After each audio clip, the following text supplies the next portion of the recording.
Live from downtown Detroit. Local 4 News at 5 starts now. A car crashes, and when police look inside, they find a man shot in the back of the head. Now they're searching for the shooter ahead. The State Board of Canvassers votes to end the presidential recount undertaken by Jill Stein. But for it to take effect, they first must have concurrence from a federal district judge. We'll bring you up to date on all of the legal wrangling. All right, Guy, but first, charges dropped. The man arrested in the killing of Wayne State Sergeant Colin Rose cleared of all charges.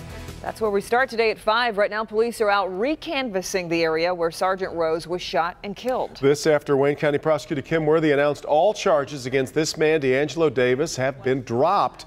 Worthy would not say what led to this decision, but our Sean Lay managed to get the answers. He joins us now with more. Sean.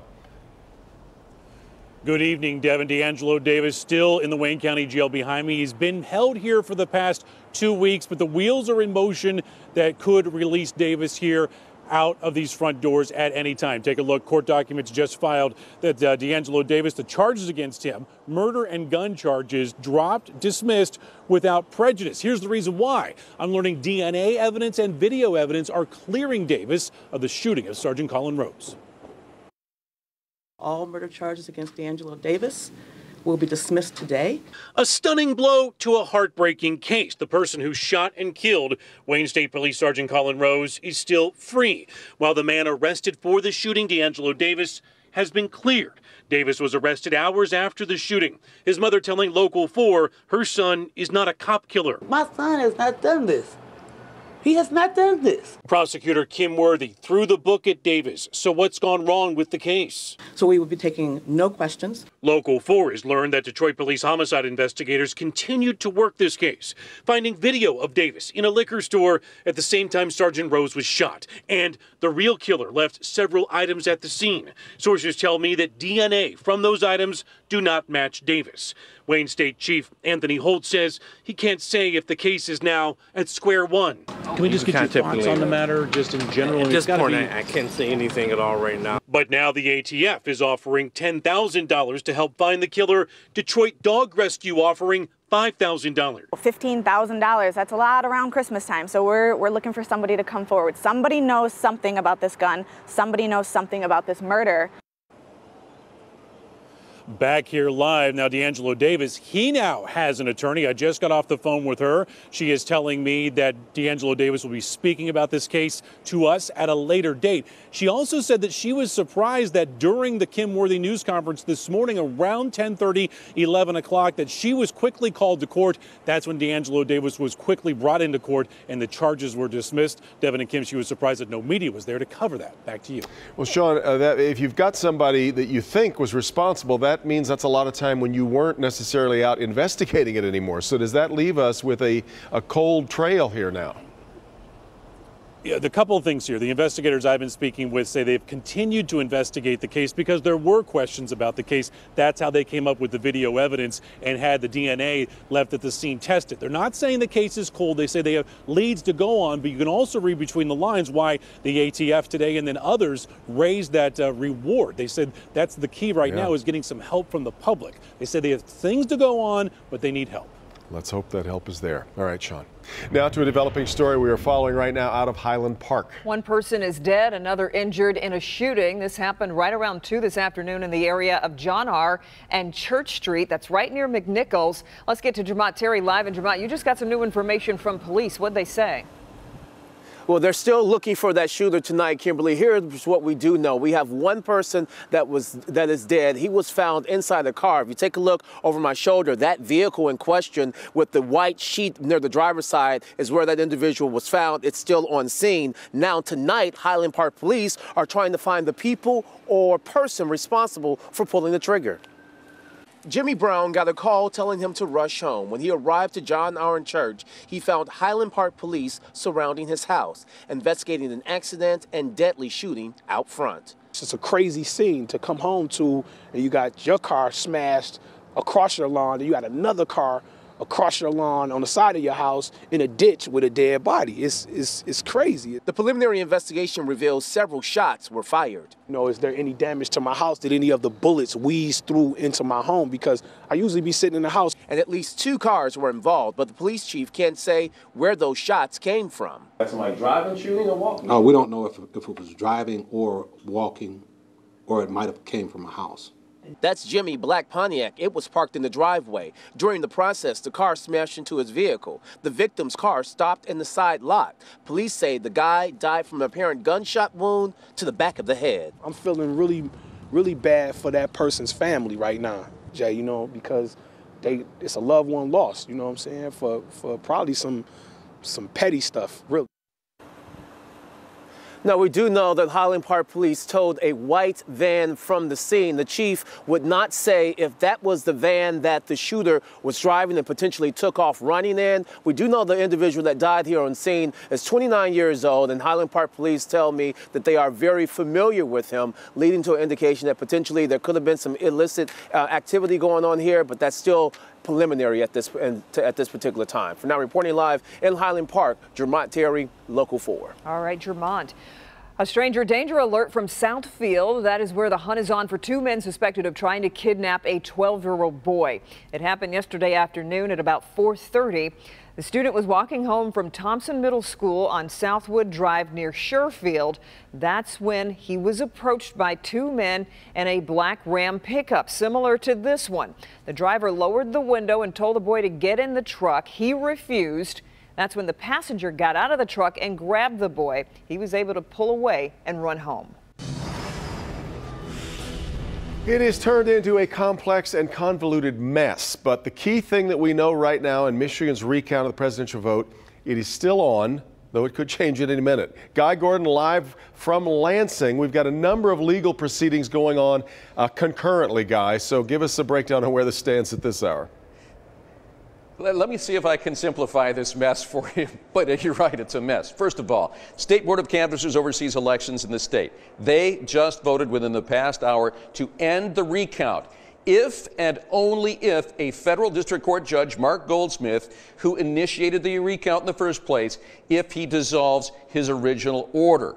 So the mechanism has been put in place to shut this thing down first thing tomorrow morning if Goldsmith rules between now and then. The Court of Appeals has told them that's what they must do, so they've taken steps to do that. And they did it because of the 3,000 people that will be terribly inconvenienced if they don't. It's a lot of people that have to come together. If, in fact, he issues an order this evening and says, I'm dissolving the TRO, then I think that we should just call it off. The State Board of Canvassers was told by the Court of Appeals it was in error by not stopping the recount and ordered them to reject Stein's recount application, saying she has no chance of winning. It's pretty clear what the Court of Appeals told this board, and I quote, "We direct the Board of State Canvassers to reject the November 30, 2016 petition of candidate Stein that precipitated the current recount process." But attorneys for Stein insist the recount is discovering votes machines missed for both candidates and must be allowed to continue. And frankly, we believe to stop it at this point would only make the situation worse in terms of voter suspicion of the integrity of the system.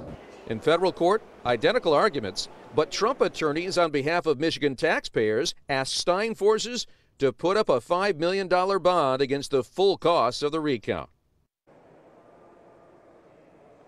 Now, here's where we stand. The canvassers could have ended it, but they didn't want to be in conflict with that federal district court judge or perhaps even in contempt. So that's why they took the steps that they did. In the meantime, we are just waiting for Judge Mark Goldsmith. He has promised a written order. He just won't say when, so we're all on standby. We're live in Lansing. I'm Guy Gordon, Local 4. Back to you, Doug. Now, Guy, when this whole thing started, we had a party split on the Board of Canvassers that kind of got us into the recount. Today, we had one of the Democrats on the board supporting the motion to end it. That was an interesting change.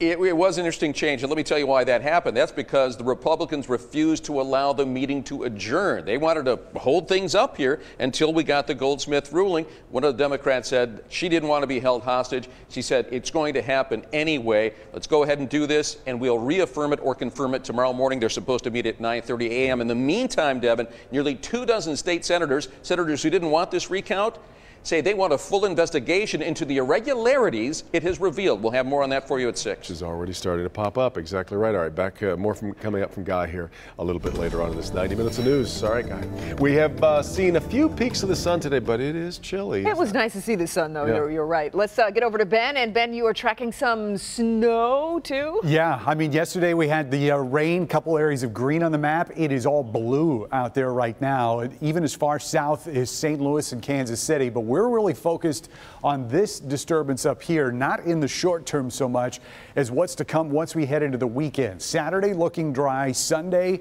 shovelable snow. I think it has one L in it. 35 is what we're looking at for a high. Sunday, we probably will be getting the shovels out. Question is how much and when? We'll look at that in your 4-zone forecast, which has some pretty bitter wind chills for tomorrow. That's all I had, guys. How ironic that it almost rhymes with lovable, because it's not. All right, Ben. Mayor Duggan keeping a campaign promise. You can now get a Detroit ID. Ahead here is 5, why all Detroit residents should get one, even if you already have a driver's license. Also, speaking of irony, it's not lost here. What happened today at DTE headquarters in downtown Detroit, it forced hundreds of employees to be sent home for the day. Parents coming forward today pleading for their daughter's safe return. The 4 things police need from you to possibly bring her home safe.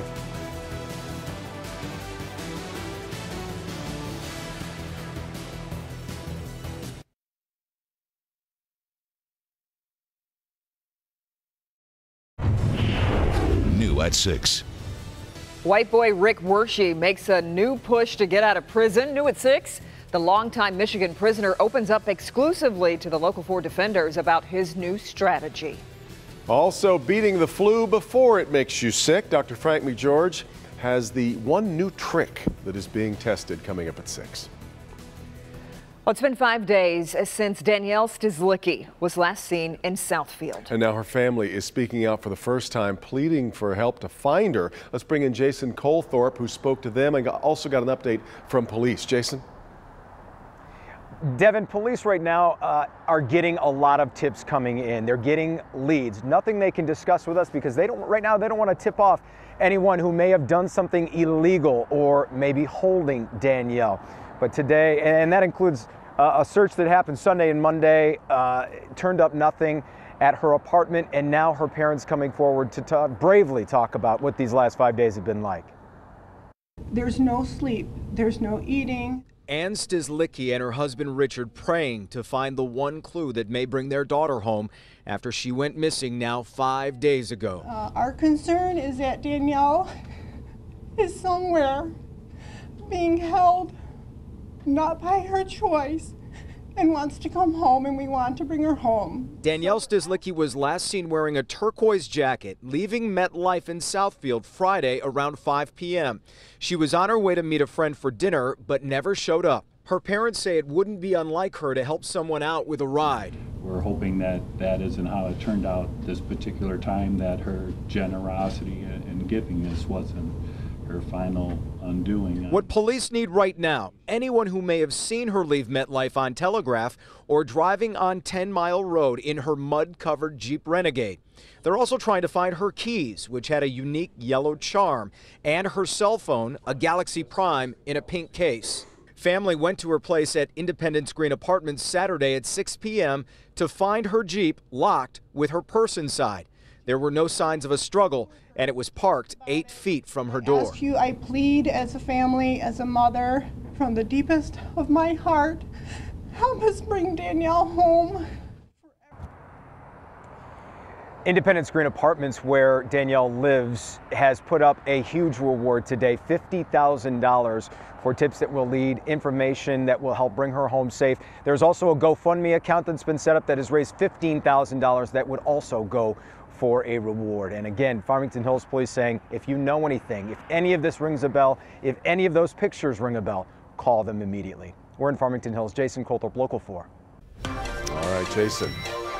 We bring in Ben. It was very cool to the touch today, but it's looking ahead that has everybody's attention. Yeah, I went out and got a shovel before they all get gone at right. Home Depot. That's a smart move. You know, I look back last year, we had a half a foot of snow in November before Thanksgiving last year. Oh, wow. Did we? So this year it's been a little late in coming. I don't remember it that way. Either. I must be blocking. Well, let's hope we don't get that much, but we may start being able to measure it by the inch when we get into the end of the weekend. Right now, though, it is all dry out there. And in fact, as we said earlier, there's some sunshine in spots as well. But clouds are going to be coming back, and eventually the lake effect snow machine is going to get going. That's not the big player that we're looking at for the weekend. That's just going to be just flakes here and there for the next couple days. But the system that's going to wallop the west side of the state is hanging out just to our north. And we'll look at that a little bit closer coming up on Local 4 News at 5:30. But for the rest of us, we are going to be just seeing a couple flakes around for Thursday and Friday. Not a whole lot, as most of that snow is going to be on the west side of the state, especially early Friday morning out there in the southwest corner. But high pressure gets a little bit closer, should relax those winds going into the weekend. It's not going to do us any favors as far as the snowfall forecast goes, and you'll see that here in just a second. 24 tonight, skies becoming cloudy. We'll call it a few snow showers late, but this is not going to amount to a whole lot. Tomorrow, a couple of flakes around, some of those lake effect snow bands, especially late, may be persistent enough to put a very small coating on the grass in a couple spots, but most of us are not going to see that. High temperatures just hitting 30. The big difference tomorrow is going to be the wind chills, and this is really not at any time of the day. This is for the entire day. We're looking at wind chills that are going to be in the teens. Some of the warmest fields are going to be here in Detroit, Clinton Township at 19 for the wind chill from start to finish tomorrow afternoon. Even colder in our south zone, where that wind chill is not going to be much above 10 out there in Onstead and Lenawee County. West zone wind chills really anywhere between about 13 and 17 for those numbers tomorrow, and similar numbers north of M59 in our north zone. Again, these are wind chills, not air temperatures. This is how it's going to feel for much of Thursday across the area. Air temperatures are going to stay right at 30 for highs all the way through Saturday. We get a bit of a break from those lake effect snow showers there on Saturday, and that's what we're watching on Sunday. Right now, there's still some considerable differences on the models, also on timing of this. But no matter what model you look at, it's safe to say that Kim's probably going to need that shovel that she just got from Home Depot as we get into Sunday. Temperatures going to drop again going into next week. In fact, most of next week, our high temperatures will be in the 20s in a lot of locations, morning lows in the teens. And that's not wind chills. That's the actual mercury on the thermometer. So winter's in a hurry to get here. Brian's going to be the one doing the shovel, Not right? me. You're right. He's got it. Just check. You got it. All right, Ben, thank you. Sure. Rules over school lunches have been in effect for 4 years now. Ahead in good health, the doc is in to show us what's working, what isn't, and why some say the rules could be changing again. But first, what caused the fire? Investigators with new clues into what caused the California warehouse to go up in flames, killing 36 people. This year. New tonight, searching for answers in the ashes of the warehouse fire in Oakland, California. Investigators continue working to figure out what caused that fire that killed 36 people. An official briefed on the investigation says that a refrigerator is being eyed as the possible point of origin. Meanwhile, the search for victims is over. I'm gonna miss being able to, talk to my brother, be inspired by him. Investigators are also working to determine if there was criminal liability for the fire, and if so, who was responsible. DTE Energy's downtown Detroit headquarters back up and running after experiencing a power outage, oddly enough. How about this? The company says a cable failure at the Walker Sisler building caused the outage. No residential or business customers were impacted. Employees who work in the large tower were told to return home, but they will be back in tomorrow. The irony in that, you're pointing out. Yeah. I'm shocked they didn't have a generator or something. Huge night here on Local 4. We've been talking about this, just pretty excited about live theater being back on TV again, and Hairspray Live gets underway tonight at 8. This is pretty cool, and we want to watch right along with you, and we want you to chat about it. Jason Carr has a cool new way to show you how we're doing it. Tonight, live, it's the event of the holiday season right here on Local 4. It's Hairspray Live, and this time there's the added benefit of going to clickondetroit.com and following along the live production as it happens in real time and commenting on it. In fact, Hairspray Live tonight at 8. Follow social chatter and live comments here. The comments are already coming in. Hashtag Hairspray Live. I can hear the bells. Tonight is the night. Hashtag Hairspray Live, says Aaron J. It's going to be a rockin' good time. You know about Hairspray, the musical, hit Broadway show, movie. Well, we are bringing it to you live. And here's the thing. It's both an indoor and outdoor stage production, so anything can happen. It's live television, which adds that excitement to the social chatter that you'll find on clickondetroit.com. So please, by all means, make this a TV viewing experience as well as an interactive web experience on Click On, and we'll see you tonight at 8 on Local 4. New at 5:30. Are you a veteran with questions about money, jobs, health care, benefits? These are all veterans, and they are here to get you the answers. We're in the phone bank, the number 313-298-WDIV. Coming up, I'm going to tell you a little bit more about what Buddy to Buddy is and how you can benefit from it. 'Tis the season for holiday scams. Coming up live at 5:30. I'm going to play for you 2 phone calls, recordings of those calls that you need to be listening out for, or it could be costing you a lot of money. That's live, coming up. The first people coming in to sign up for the City of Detroit's newest form of ID, the Detroit ID. We'll tell you how it can save you money and why you need one. It's dinner time. Live from downtown Detroit. Local 4 News at 5:30 starts now. Mayor Duggan keeps a campaign promise. All Detroiters now have access to getting an ID. Why all residents should get one, even if you have a license. Many of us take an ID for granted, but nationwide, 30% of African Americans don't have an ID. Without one, it is simply hard to get things like utilities turned on, open a bank account, and in fact, 20% of the people in Detroit don't have that. The city hoping to knock some of those barriers down today with this new Detroit ID, and Jason Colthorpe has more on how people can get one. Jason. Hey, good evening, guys. Who is the Detroit ID for? Well, it's for everybody who lives in Detroit, but more specifically, the groups of people like you just discussed, people that would fall through the cracks. How about homeless, or the hundreds of people who get out of prison every year trying to restart their life who live in Detroit, and they find so many barriers up against them. The city hoping to knock those barriers down. In the first 2 years, they'd like to sign up 35,000 people. When we send them up here, well, they'll come, they'll get a number. The Patton Recreation Center is booked solid with appointments today from 1 to 7. People looking to apply for a Detroit ID. We've been getting hundreds of calls ever since the idea even came about.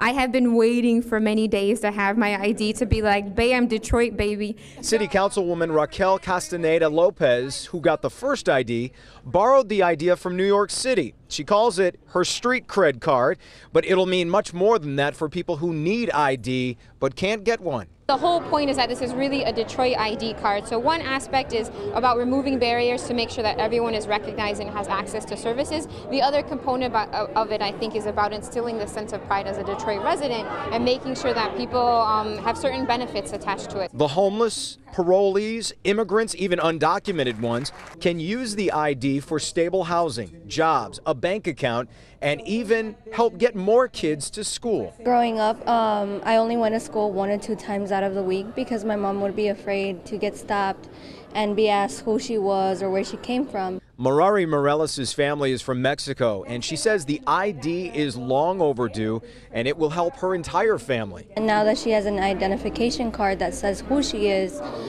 she doesn't have to run around with that fear. So if you have a driver's license or your passport and you have all of that, why do you need a Detroit ID? Well, how about the discounts? Having one of these gets you discounted prices at just dozens and dozens of food stores, clothing, all sorts of services in and around the city, which we have a list of when you click on this story, clickondetroit.com.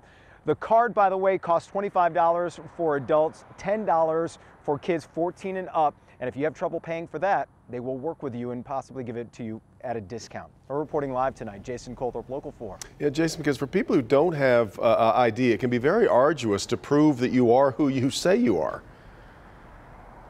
Great point, Devin. And how they want to go about doing that, they have what they call a 300-point process. And what a lot of people, can do is basically cobble together little bits of information that show that. Maybe a heating bill or a pay stub, things like that. And the good thing here is the city's reached out to the leaders within the city to find out that know these folks and what they will have, and given them a list of the things that will work best to prove their identity, Devin. All right, Jason. Other news tonight, tragedy on Detroit's east side. This actually from this morning, as a 1-year-old girl was found dead in a bathtub. Police say the girl's mother ran a bath for another daughter, a 4-year-old, before falling asleep late last night. Around 12:30 in the morning, the mother woke up and found her 1-year-old had drowned in the tub. Police are still investigating a very sad case. Over in the weather pod with Ben, and we don't have any major snow headed our way in the next couple of days, but folks are traveling to the western side of the state. They better be prepared. Different story, especially if you're going down 94 over towards the lake. That's where most of this is going to be. Those pink shaded areas that are showing up on the map, that's winter storm warnings that are in effect, mainly for Friday, or for Thursday, I should say, but they actually extend all the way until 4 o'clock on Friday afternoon. And we're not talking just a couple inches. There'll be places here between Kalamazoo and Battle Creek that could pick up a foot of snow. So there are going to be whiteout conditions here along 94. So definitely take it easy, and you may want to think about either delaying the trip or finding a different place to go. And when you look at the snowfall forecast, it is those favored areas that are coming in with that wind off the lake. And you can see a couple of those bullseyes there, those dark blue shades of 6 to 12 inches. It's probably going to be a little bit further west of Kalamazoo, but nevertheless, that's what we're expecting if we get a chance at accumulating snow this weekend. And more on that coming up in a few minutes. Devin? All right, Ben. President-elect Donald Trump today filling more top cabinet posts. Take a look at retired Marine General John Kelly, Trump's choice to lead Homeland Security. We also just learned President-elect Trump picking WWE co-founder Linda McMahon to lead the Small Business Administration. He's also tapped Scott Pruitt to run the EPA. And perhaps roll back Obama climate regulations. Pruitt from Oklahoma fought with the EPA and sided with the oil industry often. But the big news for Trump himself, his selection by Time Magazine as the Person of the Year. Well, it's a great honor. It means a lot, especially me growing up reading Time Magazine. And, it's a very important magazine. Meantime, the president-elect is said to be mending his divide with President Obama and calling him for advice.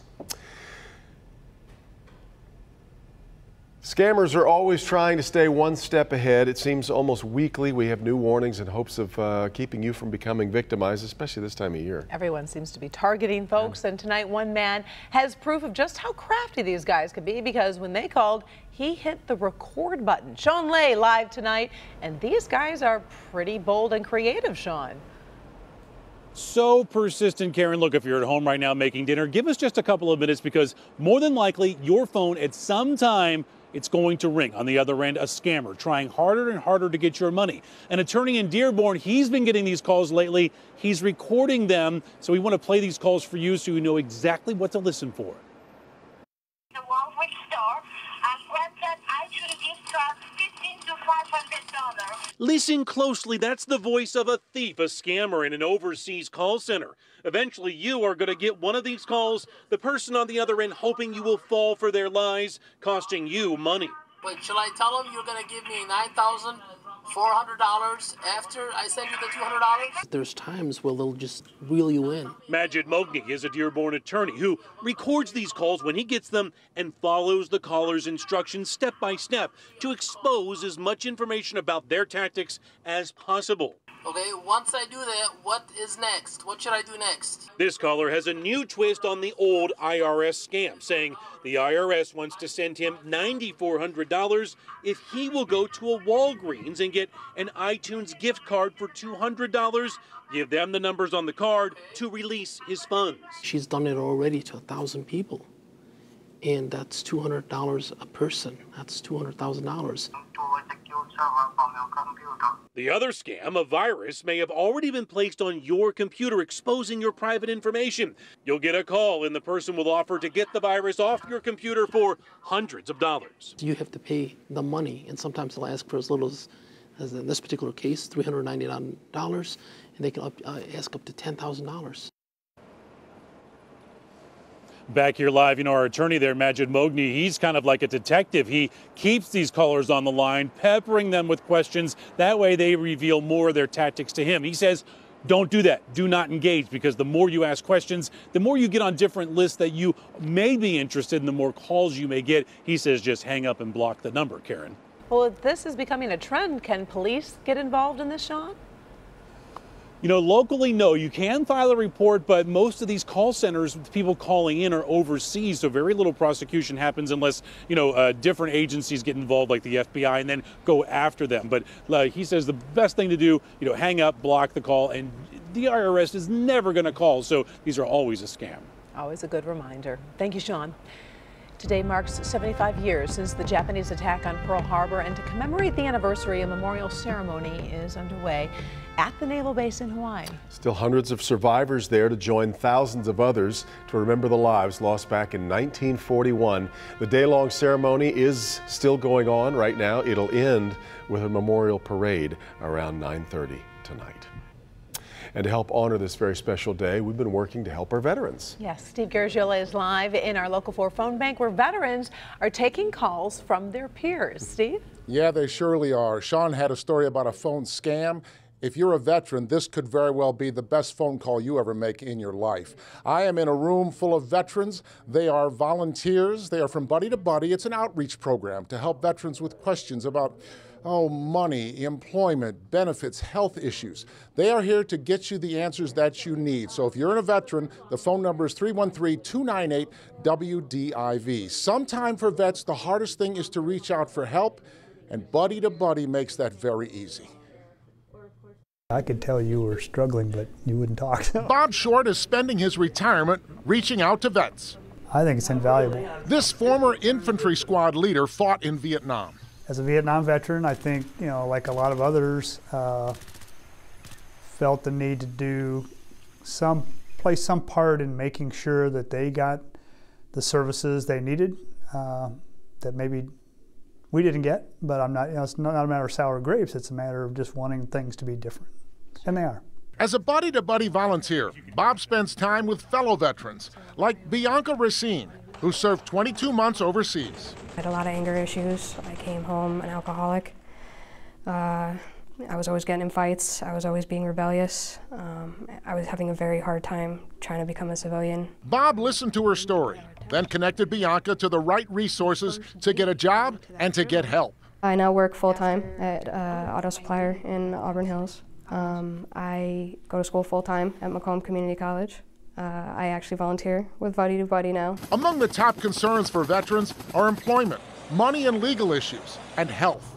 They don't know where to go or have difficulty making a decision or making that call, asking for help. That's difficult too. There's a stigma attached to that. I don't know what other veterans go through, but in utilizing the Buddy to Buddy program, whatever you've been through, somebody else has as well. For Bob, there is no better way to spend his retirement.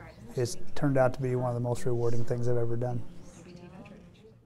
Nobody understands a veteran better than a veteran. Now's the time to pick up the phone, 313-298-WDIV.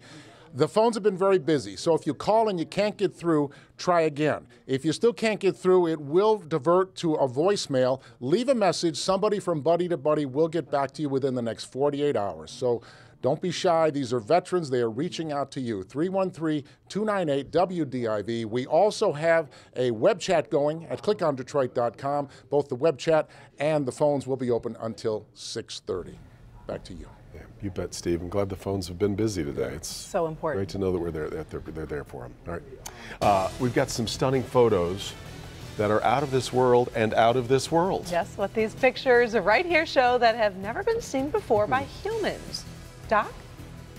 Well, it's been 4 years since new school lunch rules took effect. I'm Dr. Frank McGeorge coming up to see what's working and what isn't, and why some of the rules could be changing again.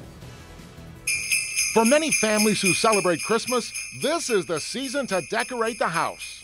You love the bright lights, but you don't like the strings. Is Star Shower the answer? We're going to put it to the test. Does Star Shower really produce the holiday spectacle the TV commercial promises? It does make a lot of sparkles, but also comes with a warning you can't afford to ignore. That's tomorrow, starting at 5.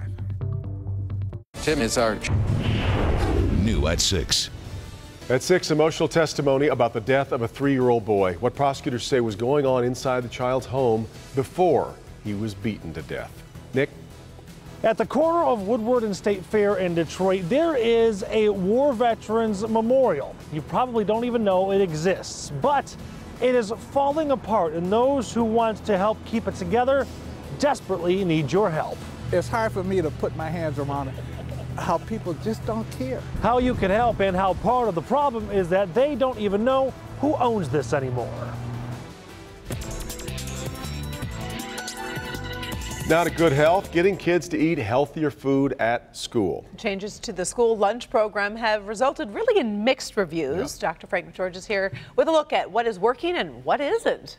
Well, Karen and Devin, you know, First Lady Michelle Obama's push to make over school lunches has brought about a lot of changes. Different districts have taken different approaches to meet those new requirements.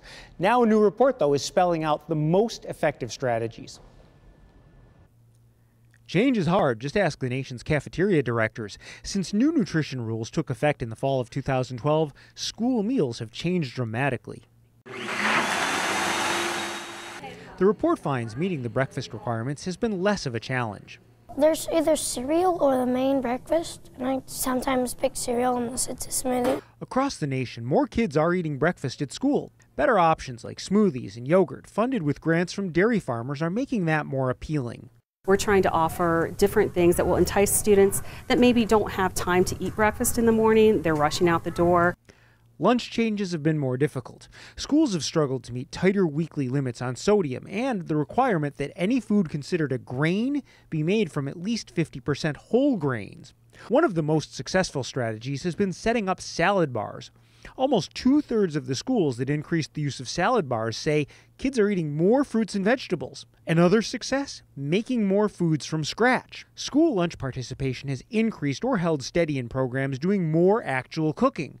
Districts using more commercially prepared foods or offering fewer menu choices have seen participation fall. Now, of course, this only matters if kids are actually eating the new foods, and some students have complained about the taste of the healthier options. The report specifically finds holding student taste tests has reduced waste, but only 44% of the schools surveyed have done that. Back to you. Yeah, all right, Doc.